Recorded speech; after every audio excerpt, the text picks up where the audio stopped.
Hello, once again, I'm Adam Pavley, and what we're going to talk about in this video is the Dialectical Journal. Dialectical journals are something that we're going to use the discussion forum for.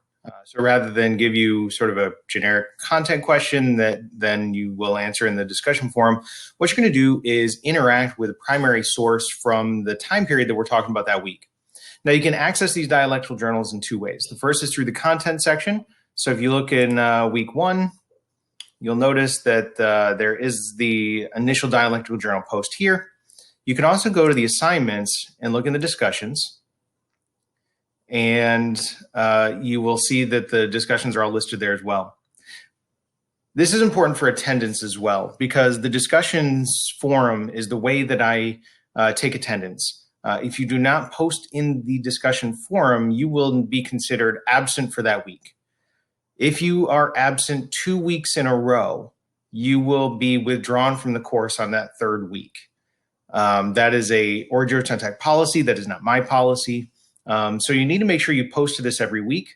I've tried to make this an interesting project for you to work on. And this idea of the dialectical journal is that we're going to look at continuity and change over time. We are going to look at a primary source, or a source that was written during the time period that it was created, and you get to select which source that you'd like to look at. And based on whatever you select, you are going to interact with it in a personal way. So what does that mean? Well, you're going to click on the Dialectical Journal initial post. The description is here. We're going to use the American Reader, or I'm sorry, the American Yawp Reader for Chapter 1.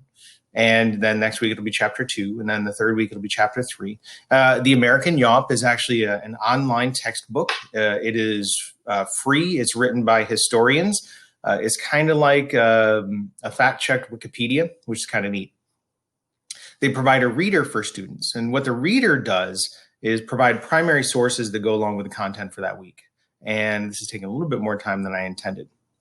If for some reason you are unable to complete a discussion post for the week, you can still email me these initial posts. Let's see.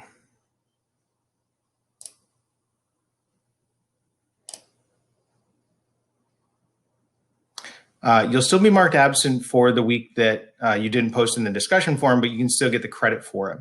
I know that everybody's schedules are wacky these days, so I will give you the points for it, just I can't mark you as present for that week. All right, so here's the documents. You can just click on these, and these are the options that you have for week one. And you can also do pictures. Pictures are a little tricky, so you can click on these pictures and it'll pop up the larger painting and such. But then the question is, what do you do with the dialectical journal? So you've read through the document, you've looked at the image, and then you're going to go to the dialectical journal guideline, and you're going to take a look here. Now, essentially what the dialectical journal is a T-chart. So you're going to draw, I recommend doing this through Microsoft Word or a Google Doc, make a table with 2 columns and 4 rows.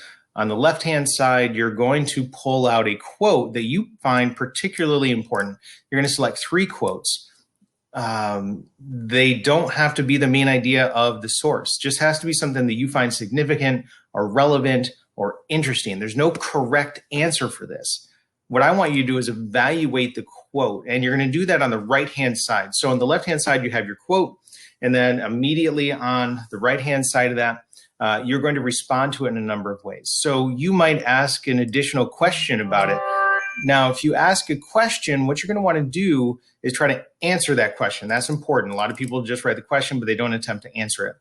You're going to make a personal connection. Now, you don't have to do both. You can do one or the other. You can ask a question. You can make a personal connection. It could be a personal connection about something that happened in your life, maybe something that you know from your family history. It might be a connection to previously learned content. Now, obviously, we can't really do that in week one, but you can recall back to your high school days, and you can say, well, this is what I learned, and this is how this source is different. You connect it to some other part of the world. So this time we're looking at indigenous populations in Chapter 1. Maybe you can connect it to some other indigenous population that you know of. You can make a hypothesis or a clarification. Maybe the source, because what we're going to learn is all primary sources are biased. So maybe you can